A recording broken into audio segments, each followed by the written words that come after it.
it's Katie and welcome back to my channel, Katie Garrison Fitness. And today we'll be finishing off our series on aligning the spine. Specifically today we'll be talking about the upper spine and shoulders, as well as some muscles we can strengthen and stretch.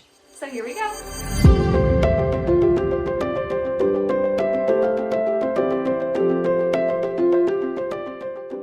So this video is coming to you a week late because last week got a little bit hectic. It was Matt's birthday and we had some family over. So instead of pushing the deadline and trying to make the week even crazier, I just decided to put it off till this week. So anywho, if you've ever worked a desk job in the past or sit for long extended periods of time, then you'll start to notice that your posture starts to slump forward, your shoulders round, your neck comes forward as you're looking at the screen or writing, and our posture tends to get a little sloppy.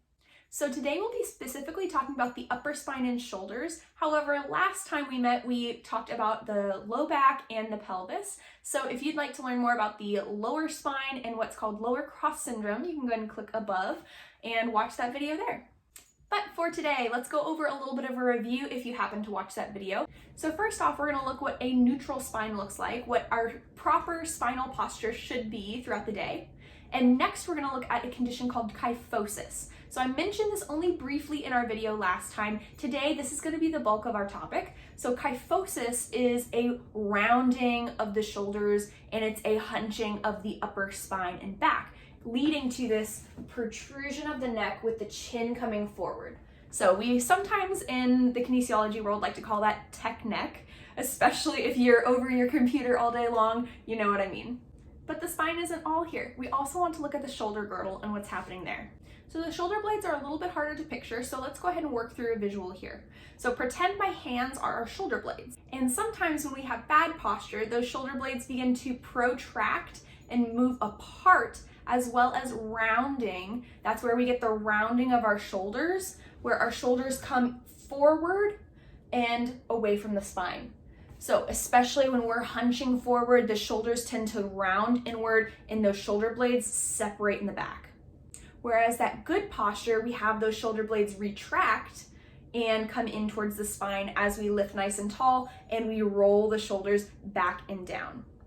So one great way to see if our shoulders and upper spine are in a line is to literally look for a straight line. We want to see a plumb line from the ear through the shoulder joint all the way down through the hip.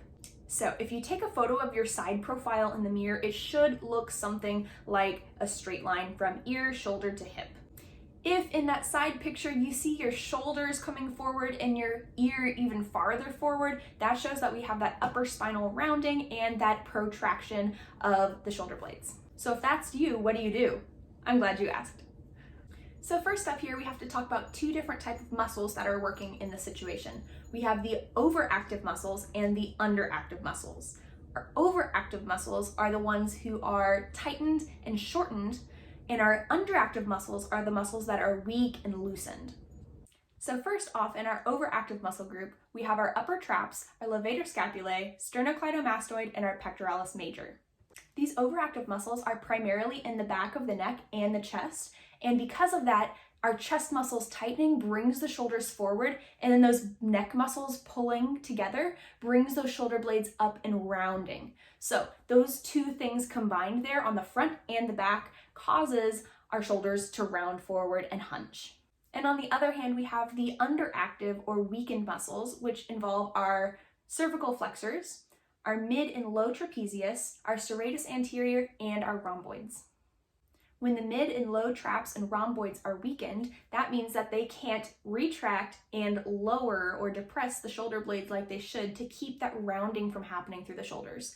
So if we have those weakened muscles, they're not helping out the way they should to keep that rounding from happening. So if we strengthen those weakened muscles and then we stretch the tightened muscles, we should in fact counteract that and help ourselves find that tall posture again.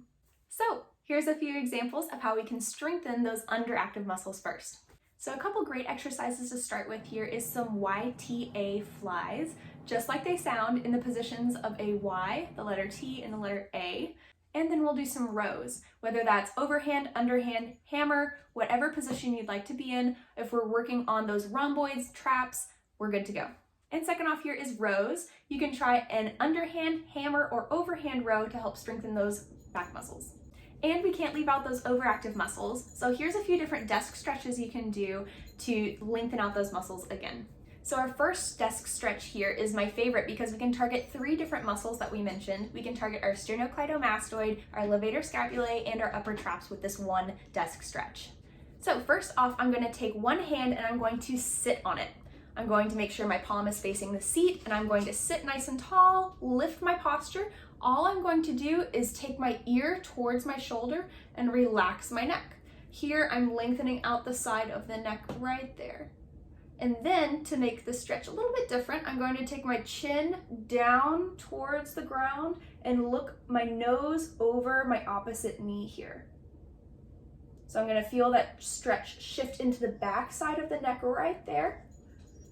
And then as I change this up one more time, I'm going to take my nose up towards the ceiling and I should feel that stretch shift into my sternocleidomastoid right there on the front.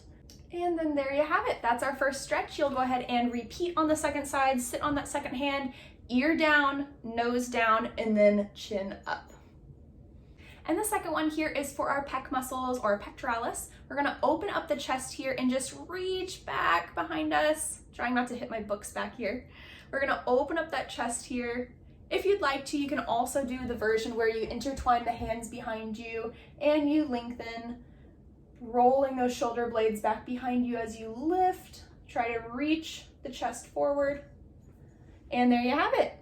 And those are just 2 simple exercises and 2 simple stretches that you can add to your routine to slowly correct that posture over time. Of course, the more that you do the stretches, the more that you strengthen those muscles, the more the posture should come back and those shoulders should roll back where they should be. So that's all I have for this video. In the comments below, go ahead and let me know what your experience with upper cross syndrome is, and I will see y'all later. Stay healthy. Bye.